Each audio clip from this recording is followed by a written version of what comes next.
Hello दोस्तों, स्वागत है आपका मेरे और आपके यूट्यूब चैनल फाइनेंस वाला में। तो दोस्तों, आज की वीडियो हम आपके लिए लेके आए हैं एलआईसी के single premium endowment plan number 717 को लेके। ये दोस्तों एलआईसी का एक एफडी की तरह प्लान है, लेकिन बैंक की एफडी में और इस प्लान में काफ़ी फ़र्क है। बैंक में खाली आपको एफडी के साथ इंटरेस्ट मिलता है, यहाँ पे आपको इस प्लान में प्रीमियम के साथ साथ बोनस भी मिलेगा, उसके साथ साथ इंश्योरेंस का फ़ायदा भी देखने को मिलेगा। वो सब कैसे आगे डिटेल में आपको वीडियो में बताएंगे। बैंक आपको दोस्तों आपके फिक्स डिपॉजिट पे प्रिंसिपल के साथ सिर्फ इंटरेस्ट देता है, लेकिन इस प्लान में आपको मैच्योरिटी पे सम अश्योर्ड के साथ साथ बोनस तो मिलेगा ही मिलेगा, उसके साथ साथ इंश्योरेंस कवर भी आपको मिलेगा। एलिजिबिलिटी कंडीशंस की बात करें तो कम से कम एज 30 दिन होनी चाहिए, मैक्सिमम एज 65 साल रखी गई है, मिनिमम पॉलिसी टर्म 10 साल और मैक्सिमम पॉलिसी टर्म 25 साल रखी गई है। कम से कम सम अश्योर्ड की बात करें तो 1 लाख और मैक्सिमम सम अश्योर्ड की कोई लिमिट नहीं है। मैक्सिमम सम अश्योर्ड दोस्तों टोटली कंपनी पे डिपेंड करता है कि वो आपको मैक्सिमम सम अश्योर्ड कितना प्रोवाइड करते हैं। एग्जाम्पल के साथ दोस्तों पूरी की पूरी पॉलिसी को समझेंगे। मान लीजिए किसी बंदे की एज है 27 साल, वो 20 साल का पॉलिसी टर्म लेता है और 10 लाख का सम अश्योर्ड लेता है, और उनको जो प्रीमियम पे करना होगा सिंगल प्रीमियम वो 5,59,598 रुपीज़ पे करना होगा, जिसमें कि उनका 24,098 रुपीज़ टैक्स इंक्लूडेड रहेगा। 20 साल बाद जैसे ही उनकी ये 47 साल हो जाएगी, मैच्योरिटी पे उनको सम अश्योर्ड का 10 लाख मिल जाएगा।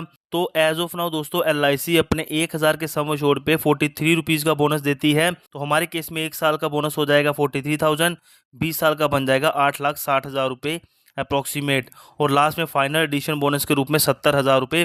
तो टोटल अगर बात करें तो अप्रॉक्सीमेट 19,30,000 रुपये का मैच्योरिटी बेनिफिट उनको मिल जाएगा मैच्योरिटी पे। अब ये बोनस दोस्तों कम ज़्यादा भी थोड़े बहुत हो सकते हैं, उसी हिसाब से आपकी जो फाइनल वैल्यू होगी वो भी थोड़ी बहुत ऊपर नीचे हो सकती है।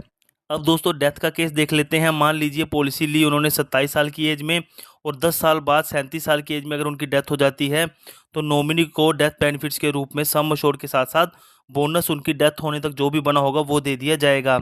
सम अश्योर्ड है दोस्तों 10 लाख का, और उनकी डेथ होने तक जो अप्रॉक्सीमेट जो बोनस होगा वो हो जाएगा 4,30,000 रुपये। टोटल 14,30,000 रुपये उनके नॉमिनी को दे दिए जाएंगे एज ए डेथ बेनिफिट के रूप में। अगर आप चाहें तो एडिशनल राइडर्स भी ले सकते हैं, जैसे कि एलआईसी का accidental death and disability benefit rider, LIC का न्यू टर्म अश्योरेंस राइडर। इनके लिए आपको थोड़ा एक्स्ट्रा प्रीमियम पे करना होगा। लोन लेना चाहते हैं तो 3 महीने पॉलिसी होने के बाद आप अपनी पॉलिसी पे लोन भी ले सकते हैं। पहले 5 साल में लोन लोगे तो आपको सरेंडर वैल्यू का 50% लोन मिल जाएगा। 6 में से 9वें साल के बीच में लोगे तो 60% मिल जाएगा सरेंडर वैल्यू का। 10 साल या उसके बाद लोगे तो सरेंडर वैल्यू का 80% आपको लोन मिल जाएगा। अगर आप अपनी पॉलिसी को सरेंडर करना चाहते हैं तो गारंटीड सरेंडर वैल्यू के रूप में अगर आप पहले 3 सालों में पॉलिसी को सरेंडर करोगे तो सिंगल प्रीमियम का 75% आपको वापस मिल जाएगा। अगर आप 3 सालों के बाद सरेंडर करोगे तो सिंगल प्रीमियम का 90% आपको वापस मिल जाएगा।